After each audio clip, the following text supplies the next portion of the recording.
Hello everyone, Railgan here again with another ZvT that I played against a Terran on the European ladder. What can I say about this game? It's going to be another Nydus game. We're going to see some more Nydus action. There's never enough Nydus action, is there?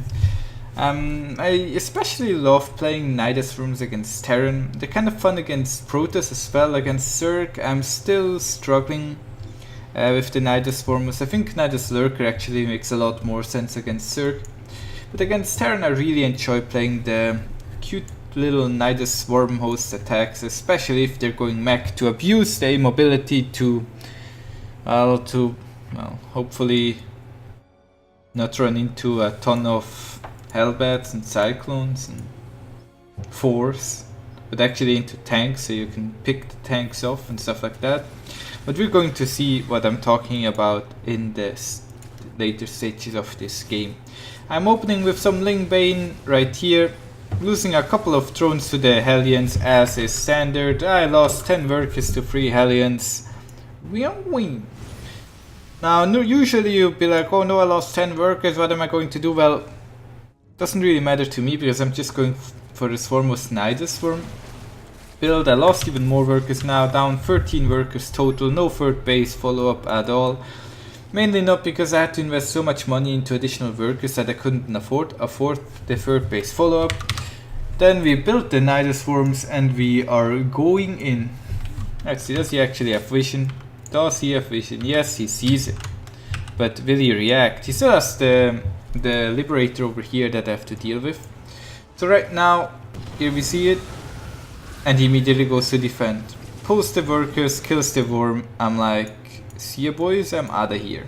Well, if he defends it like that, I could have theoretically tried to move out with the Banes and kill the workers or something like that. But I didn't feel like I need to do that. I felt like it's better for me to play it a bit safer and go for another Nydus Swarm attempt that we're going to see right now. So I immediately throw down some creep as well. He sees the creep, so he knows where the Nydus Swarm is. I'm sending the Locust into his natural, right here. Get 0 kills, send one here, kill 1 worker. Banelings into the natural at the same time, kill. Oh, about 7 worker kills. So still not really what we want, right? I got the third base on the way right now. I'm building some links with my spare minerals. Still building more Swarmhosts. Tried to Nydus, but well, futile attempt. Losing my queens as well. Not looking good, right? So how do we save this game? First of all, right now his entire army is in his main base, so I'm trying to move around that by sending some locusts into the natural. At the same time I'm sending locusts into the main, so now he has to split, right? He has the natural locust and the main base for locusts, which already makes it a lot harder for him to defend. Sadly I can't really stop the force, sadly. I just moved back in there with my Swarmhosts, and at home I'm now starting my roach transition. So why would I go for roaches? First of all, this attack has been not really successful, right? You could almost call it a failed attack. I'm trying to deal with the force. I think I actually get a 4 kill here and a 4 kill here. Killing 2 of his force, which is a lot of resources lost for him. I'm still way behind in the resource loss tab though. The roaches are going to be very useful because he doesn't have a lot of tanks up until now. And now he lost his force, so he should maybe be a little bit worried about Mutas, I don't know. Like, I didn't want to go for Mutas because he had all those force. But now that the force are gone, I feel like Mutas would actually be a real possibility.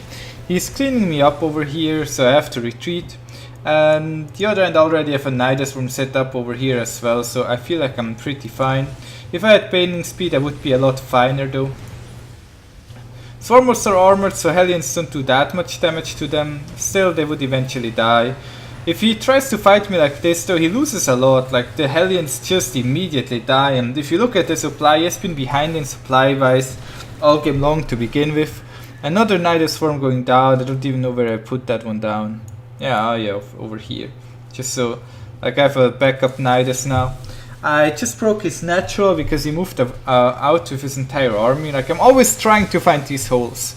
Like, yes, I fail 2 attacks, 3 attacks, 4 attacks, but if one attack is really successful, and if I can contain him on 2 bases for such a long time, then I'm still in a good spot.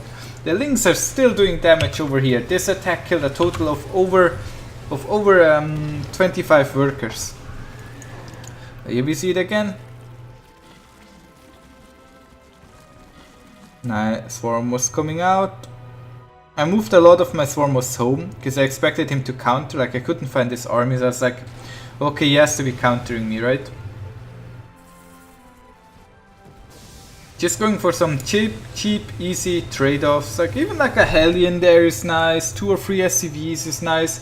Wasting some energy on the Medivacs. I'm just trading time for time. StarCraft is a game that can be broken down, in my opinion, into almost nothing but time, right? When I kill a worker, he loses 16 seconds of worker production, which might be like 2 seconds of income, which means he will have that 1 tank 2 seconds later. If that happens a couple of times, he will have 1 or 2 tanks less in the fight because he didn't have as much time.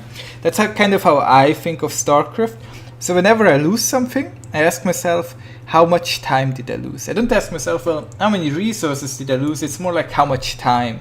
How long will it take me to get back into the place I was before? And how much damage do I need to do? How much time do I need to save to feel okay again? Because I'm constantly trading the locusts, which are, in a sense, nothing but time. Like, a locust doesn't cost any other resources than time, but it does cost a lot of time, right?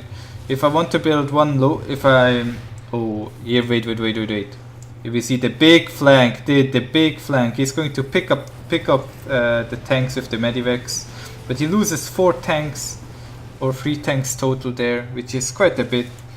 Swarmhosts go back. Was a nice Swarmhost flank. I didn't actually expect that one to be as successful as it was. I think I'm going to build a Spire soon because I realize he has no anti-air and is going Banshees.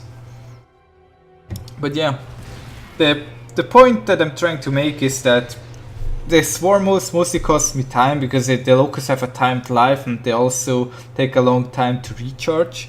So if I do no damage with the locusts, then that basically just means that I lost a lot of time because the Swarmhost is still here, but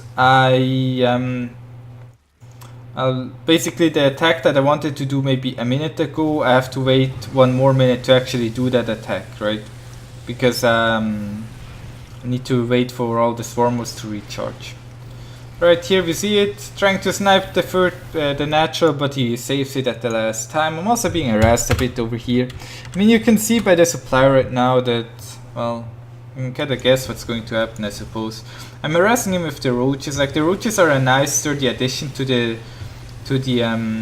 Swarmhosts. You don't want to build Lings because Hellbats already do really well against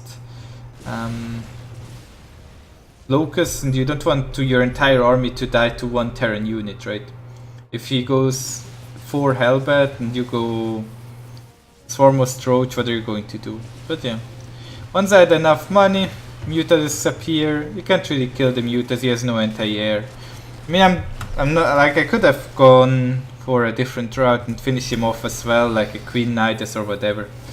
But I decided to just play it out like this, go for the Mutas, and the Mutas allow me a pretty secure win, as I never allowed him to take a 3rd base all game long, until his natural almost mined out. Always had a Nydus here, always ready to punch him. And yeah, that's it for me for today. Thank you all for watching, I hope you enjoyed today's video, I'll see you guys soon, bye!